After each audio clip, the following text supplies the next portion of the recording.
Hey everybody, I hope you're well. I need to apologize. I didn't make my 30-day window with this video. I went to go record it on Friday and had some technical issues. And to be honest, what I wanted to say really hadn't been worked out in my mind correctly. After speaking with some people, after they watched the previous videos, I could tell that there was a little bit of let's say it was being used for self-abuse. They were using what I was teaching as ways to criticize themselves and judge themselves. And what I most certainly don't want to do is turn this into some kind of preachy, lectury kind of thing. It's not really what it's about. All of this is a self-inquiry into being able to start to discover, who you really are. Not, the role you play or the stereotype you might look like or even what you've been told you are. Because oftentimes when I start to speak to people, I find out that they think they're supposed to be one person, but they really want to be somebody else. Now, mind you, as I've spoken, there's multiple eyes and there's all these different situations at play. But what comes out is you realize that they're not being authentic to themselves. And oftentimes, they don't even know that they're not being authentic to themselves because they haven't really taken the time to go through the work or ask themselves the questions that we're happen to be working through on this series of videos. So, that being said, I when I do sales training, and I know a lot of you know that I'm a sales trainer, I ask oftentimes, out of the three of these following attributes, which is the most important? So I'll ask if behavior or attitude or technique is the most important. Now, mind you, I think all of them are just as important as each other. I mean, they're really, really, really, it's almost like, a tiny fraction of a difference as far as how important each one is. But when I'm teaching salespeople and I'm speaking to that type of eye, I'll ask them oftentimes what they think is the most important. And really, in general, in life, this is the correct answer. And this is the answer I'll get. In sales or doing something uncomfortable, behavior is more important. Behavior can drive your attitude.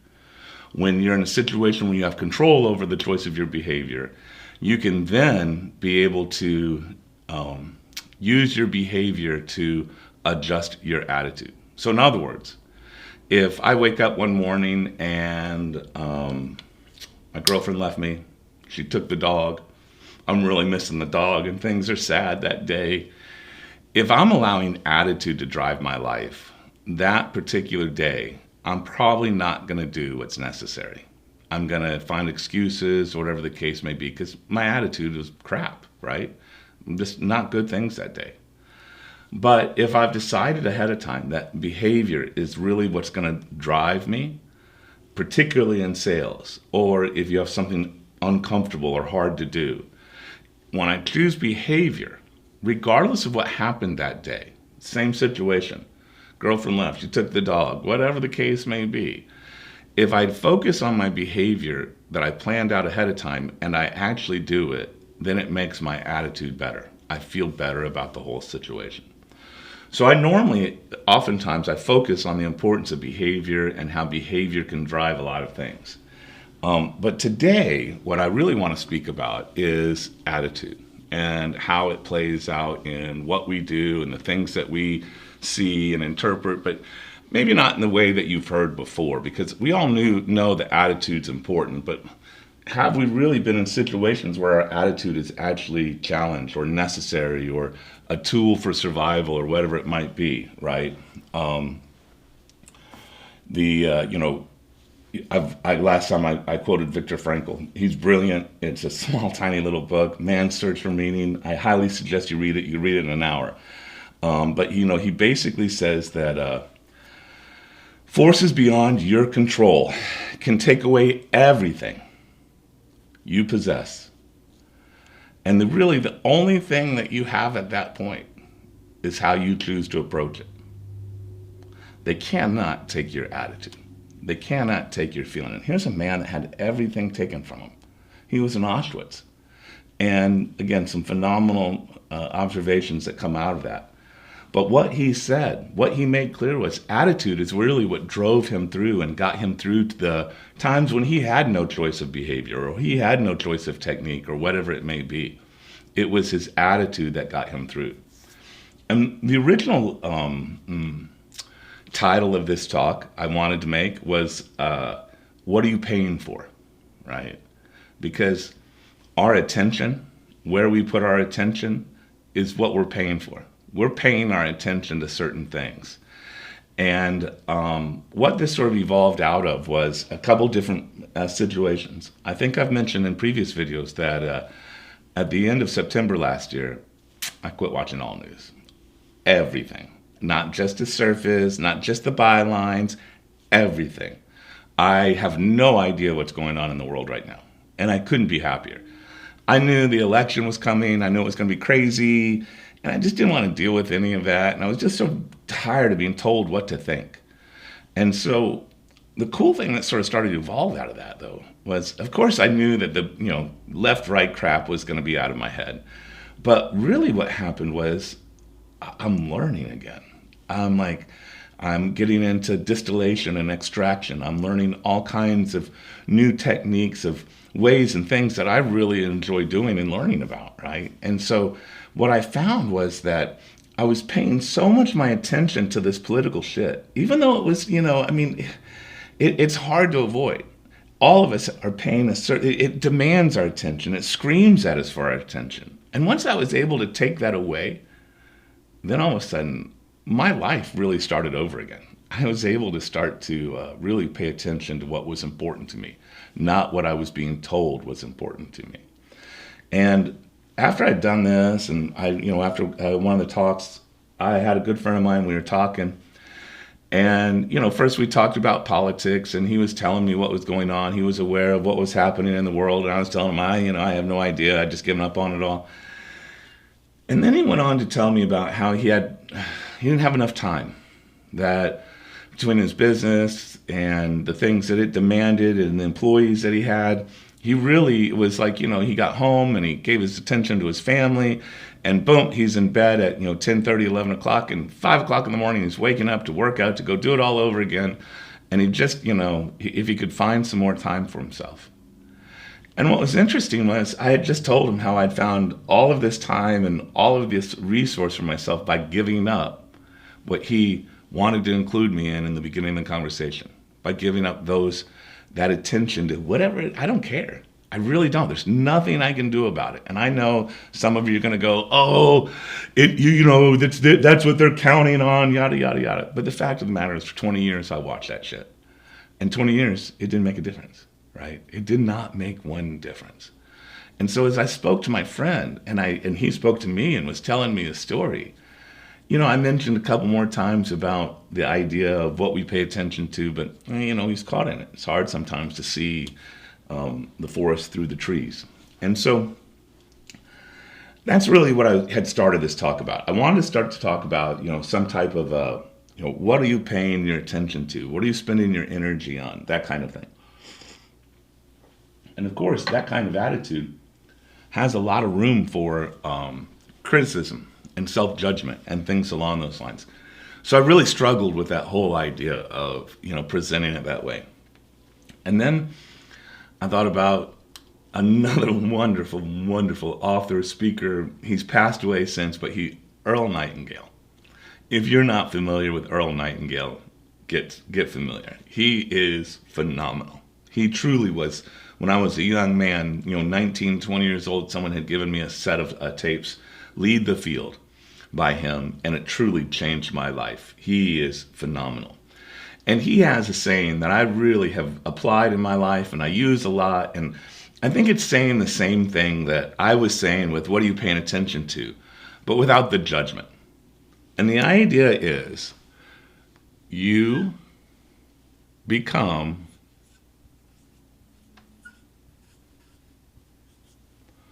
what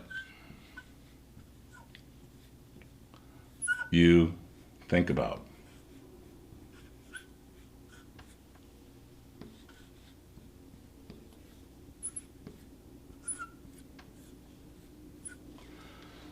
You become what you think about. There is probably no other line I know about self-development that is, it's the absolute truth. It's essential to like what a point is in geometry. You become what you think about. And this is why we're doing this work. This is why I want to be the captain of my ship. I want to have self-determination. I want to be able to see that where I'm going and what I'm doing and what I'm thinking about is authentically and truly me. It's not because of some group I've been stereotyped into. It's not because I've been told what I should be afraid of or what I should hope for.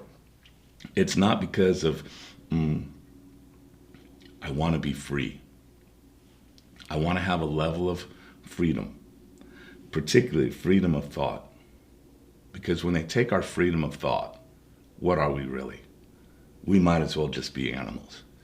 If we don't have our freedom of thought, how can we become what we want to become? And so you become what you think about is the essential piece to really discovering freedom.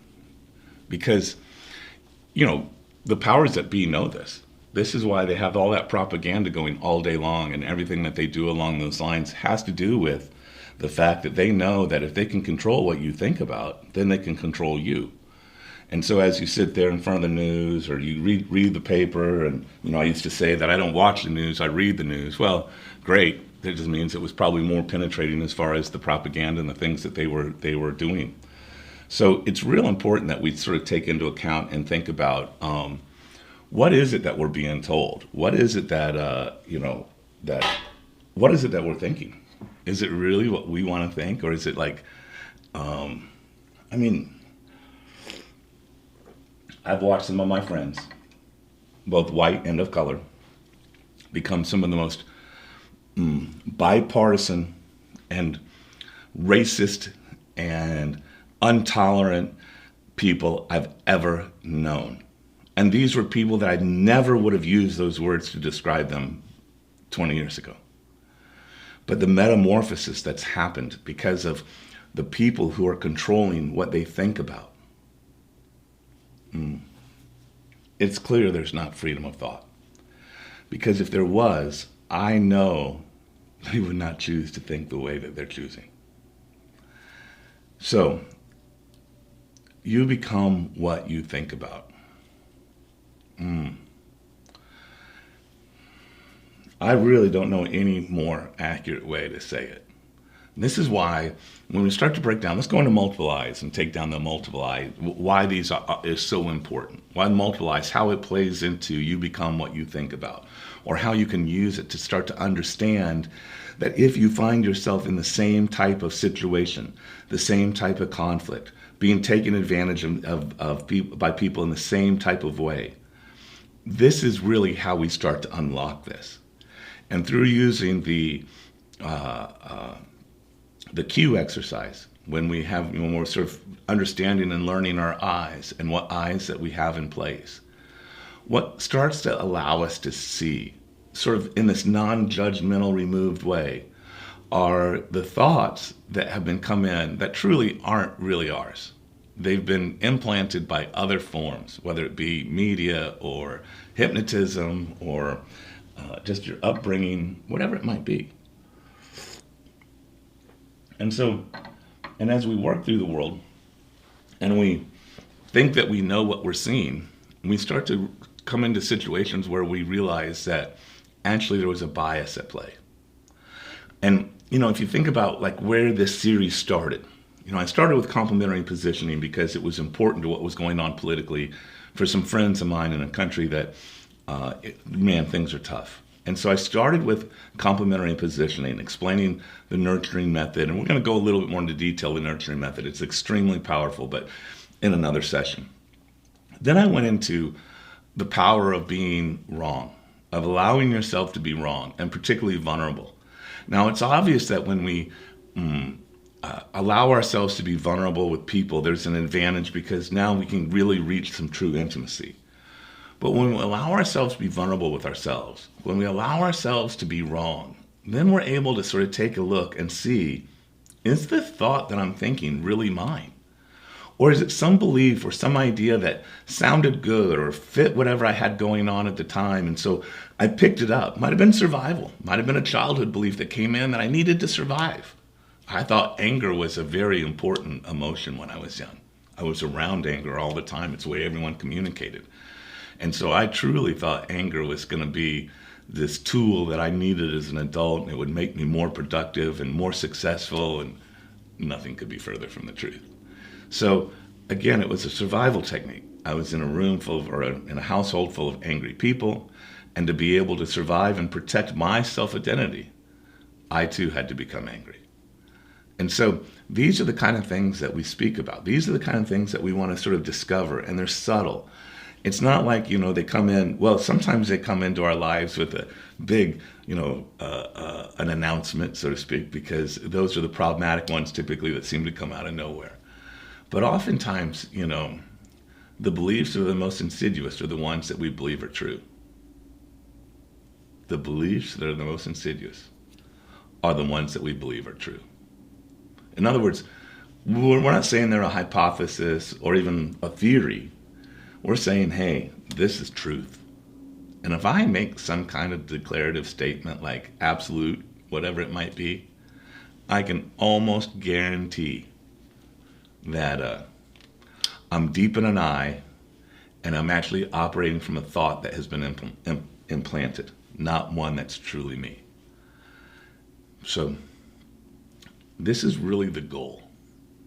I'm a lover of freedom. If you know me, if you've been around me at all in any capacity, as when we go out, I don't necessarily, I want to say, I'd like to think I'm sensitive to the people in the room with me. But at the same time, I'm not going to let that impinge upon my freedom. Now, I'm not going to beat my freedom among other people, beat them in the head with my freedom. That's not the idea. But the idea is, and most importantly, the idea being that I'm free to think what I want to think. So if I'm in a room with someone and they're telling me how it should be, or they're telling me their truths and trying to, force them on me, I can most certainly, at minimum, reject them and not accept them. And depending on how aggressive they are, I can most certainly defend my position. And so this is really, because I can defend my position because I know who I am. I've been doing this work for a long time. I still have tons of work. I still walk into mental rooms, I'm like, oh my God, just recently. And so it's not like this work stops. But the fact of the matter is that, using the cue technique, right? Waking up in that moment, I found is extremely useful for conflict, right? If I can remember walking into a conflict to give myself some kind of cue, if it be a ring or a rubber band or something like that, so that when I'm in the middle of the conflict and I happen to, out of nervousness or whatever it might be, touch that ring, touch that rubber band, whatever the cue might be, I'm able to, in a sense, collect myself. Because what I'm doing at that cue is I'm able to assess what's going on in the moment. I'm able to assess what's going on in my body, where I feel it, what's going on in my head. And if I've done this several times, at this point I've done it thousands of times. Now, that moment becomes a very balanced moment for me. And I'm able to make decisions that are going to hopefully allow everyone to win from that moment. And so this is really what we're talking about, is that I believe that every one of us has some form of meaning and purpose for ourselves, some form of reason to be here. Because let me tell you something, without a meaning or purpose, this is a really, really tough world. There's no doubt. And if you don't have a meaning or purpose, if you're one of the unfortunate ones who feel like you can't find one, it's not true. Meaning and purpose are available to everyone. It's a matter of self-discovery, discovering who you are, what you really want, what your purpose really is, and what is really meaningful to you. And so all of this work that we're doing, it's you become what you think about. And if you're not happy with who you are right now, what are you thinking about? It's easy. Now, it's not easy to change what you think about. And that's what these classes and these courses are about. This is the idea of these courses. So, that being said,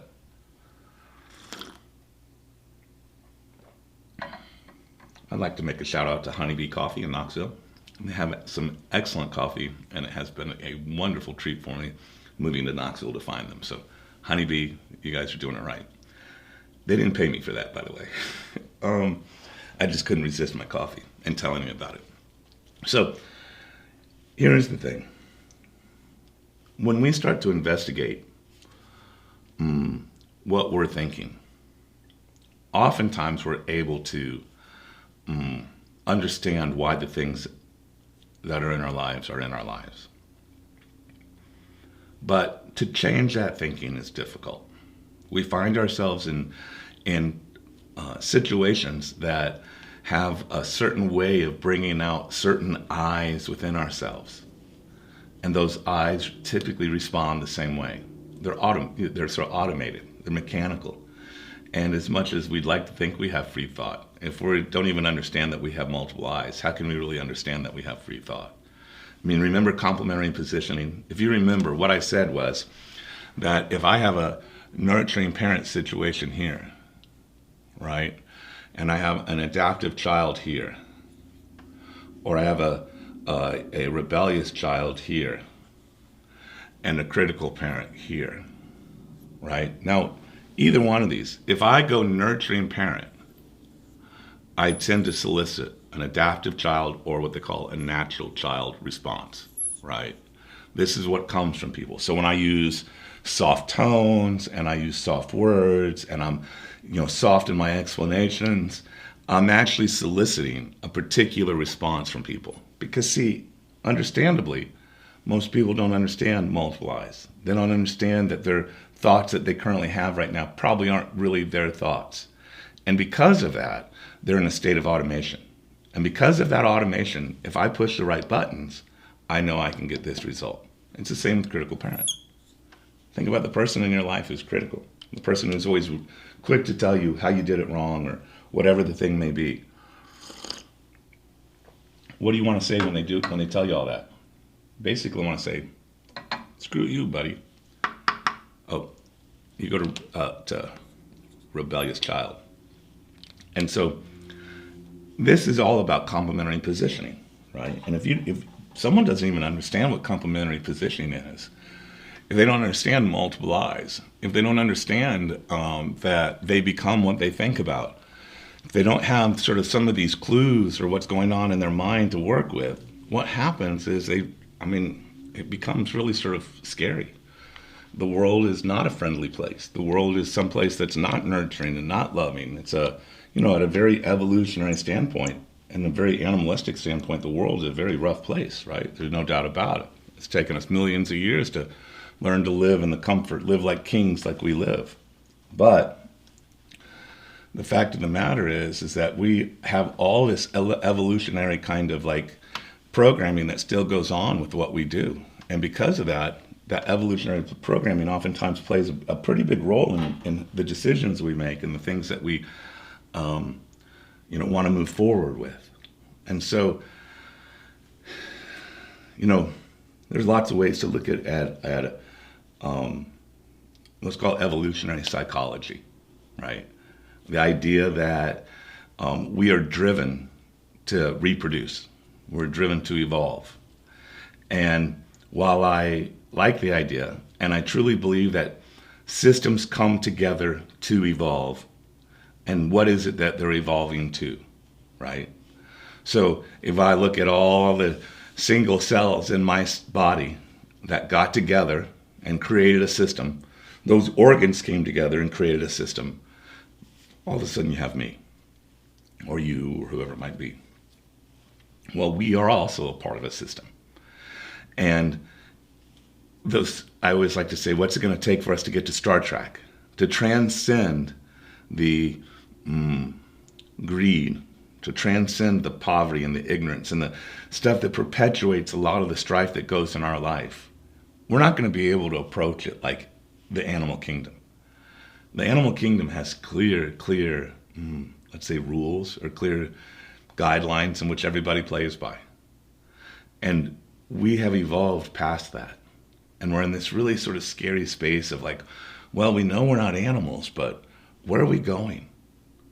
And sometimes when we look at that and we start to see all that, our evolutionary response gets overwhelmed and we become afraid. And we start to think, oh, the world's going to go to the worst way scenario. And mind you, if you're listening to all those politicians, that's what they sell. They sell doom and gloom so that they can maintain or gain a position. And so the fact of the matter, though, is that mankind has run across some phenomenal challenges. And through innovation, smart thinking, and most importantly, transcendence, we're able to overcome them.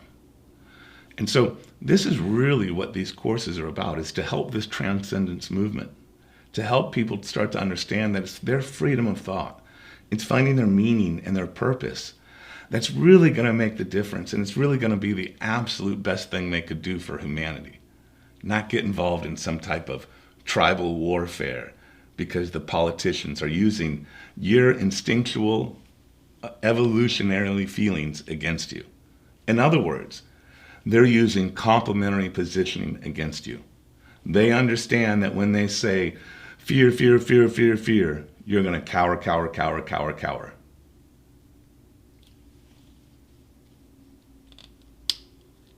I don't want to cower.